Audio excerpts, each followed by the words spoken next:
My name is Michael Willer. I'm a filmmaker living out in Los Angeles, and this is $5 Flicks, a channel where I'm going to teach you how to make your movies for as little money as possible. So this is the first in a series called A Series of Mistakes. Basically, we're going to break down my old short films and feature films and TV shows and anything that I've worked on, anything that I can get my hands on that I can share with you legally on this YouTube channel, and break it down piece by piece and share with you like the real world information that I've gotten by working on these projects and making them myself, and hopefully sharing with you enough advice that you can actually start to make these things on your own. So this is the first ever short film that I ever made. I mean, I had made things up to this point. I started making movies when I was, 12 or so? This one I made when I was 17. And this was the first one that I set out and actually had an idea formed from start to finish. I wouldn't necessarily call it a script.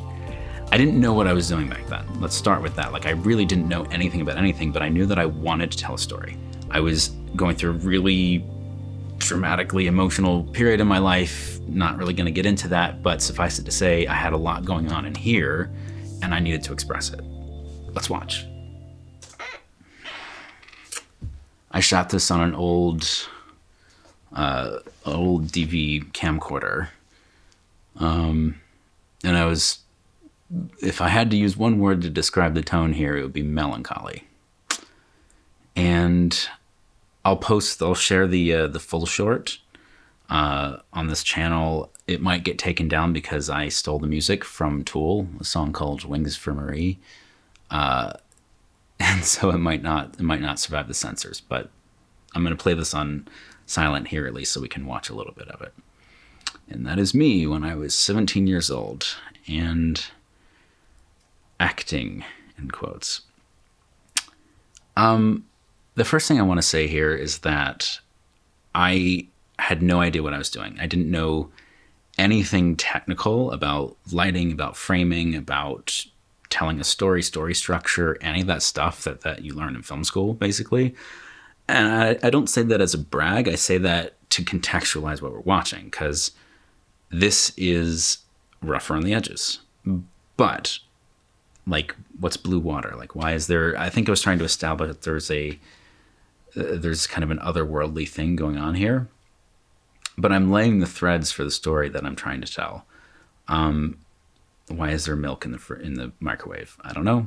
I thought it was kind of cute. Honestly, I thought it was funny. It was like a little Easter egg. I kind of just wanted to see if people would notice.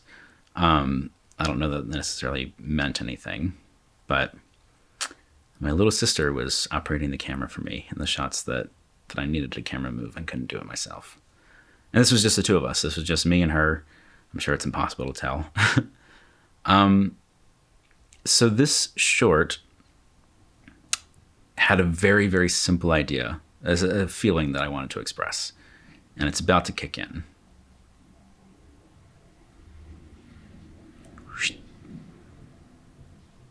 What was that? Disappeared. So I think I was working in Sony Vegas at the time. And there's some things here that I was kind of doing decently. I mean, I was zooming in on those shots where there's a jump cut and I clear whatever it is that disappears from frame, and then I kept zooming just to try and sell the idea that it's in real time. You know, it's not just the visual effect of something disappearing. Like here, I didn't do that because I had to move the entire car, and that was a little harder to do.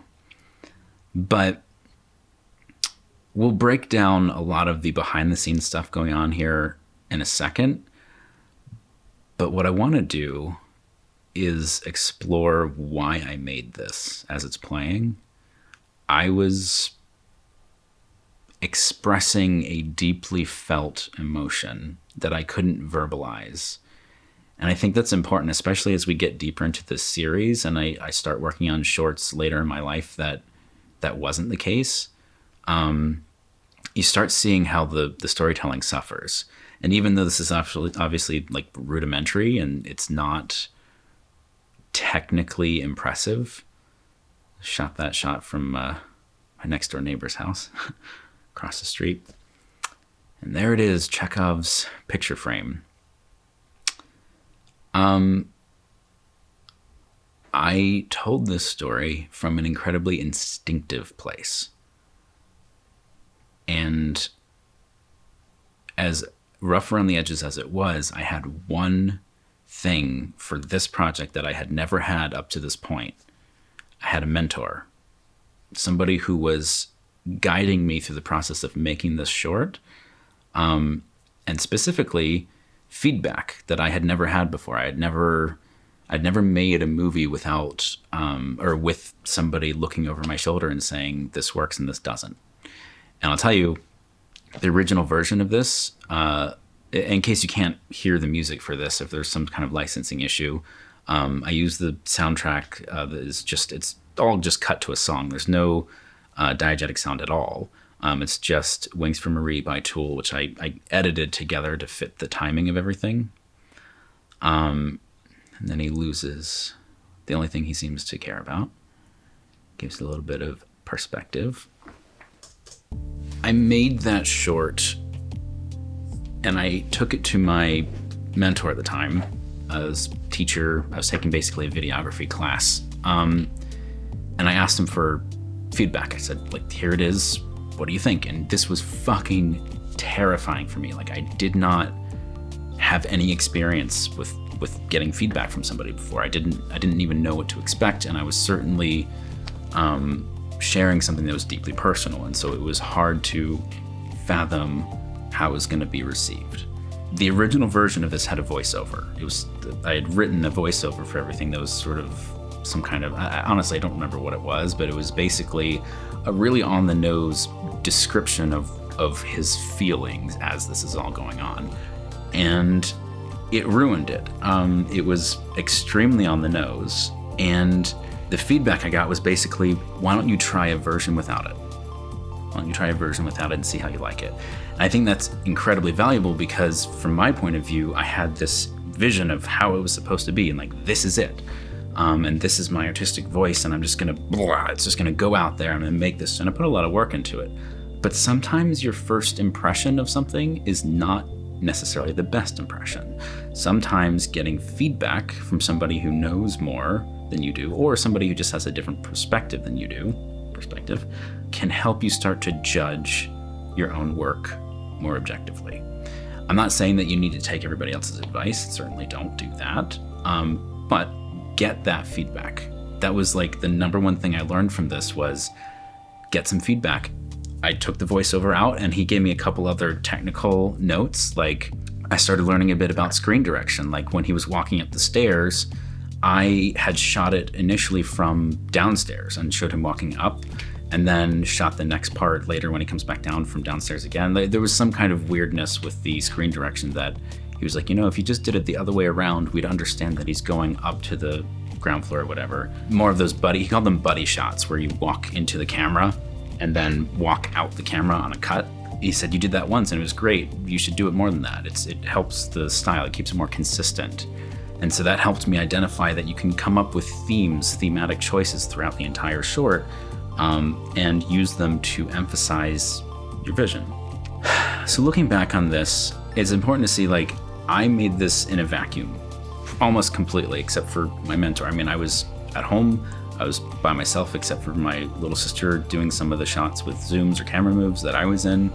And besides that, I wrote it myself, I made it myself, I edited it, did some preliminary color grading, obviously was very much into the blue, and I knew nothing. I didn't know about screen direction, I didn't know the 180-degree rule, I didn't know anything about framing, I just was working purely on instinct, but I think this short holds up.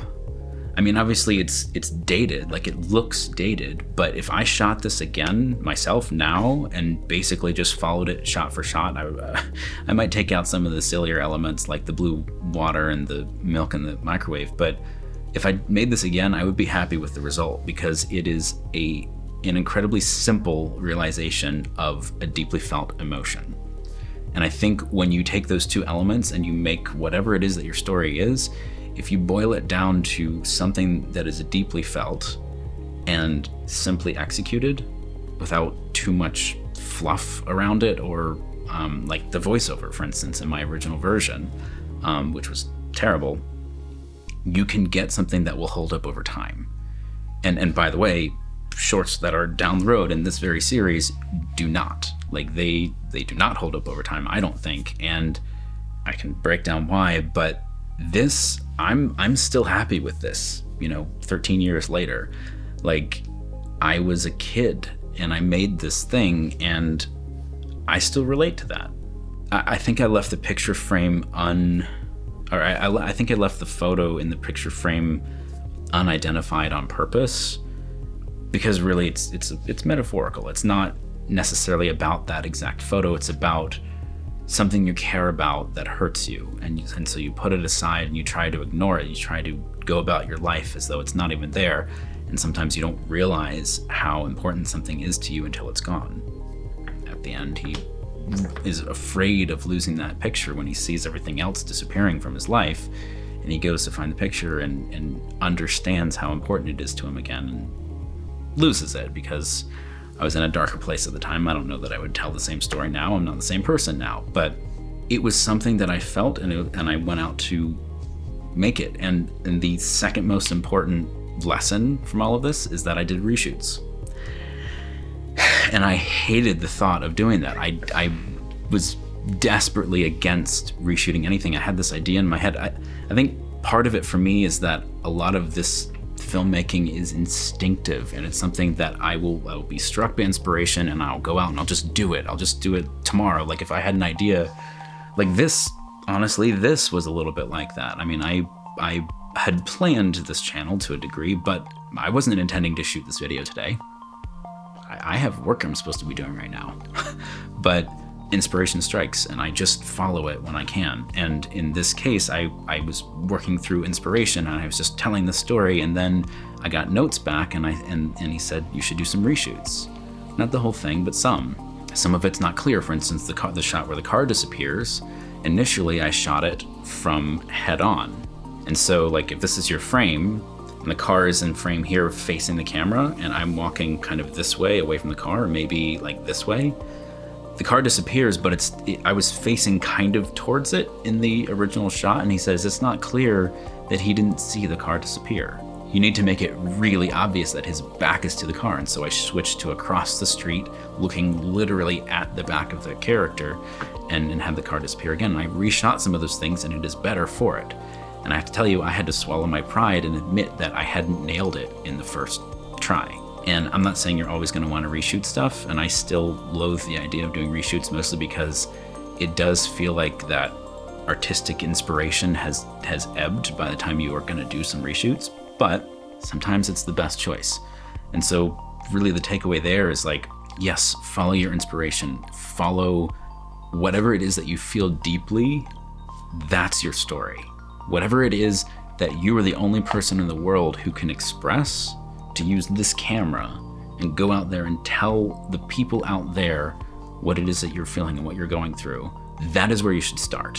And that is what you should always stay focused on for the duration of that project. It will hold up over time, even if some of the elements like the technical side don't last or don't stand up to scrutiny. That doesn't matter. People, the general audience out there, they might pick something apart, or they might say, I don't know if the colors look weird or what. They might. But I guarantee you, if you nail all that stuff, if you nail the technical element, if you get it all perfect, perfectly lit, perfectly framed, but your story is not genuine, if your story doesn't come from somewhere that is a deeply felt, instinctive human emotion, people aren't going to care.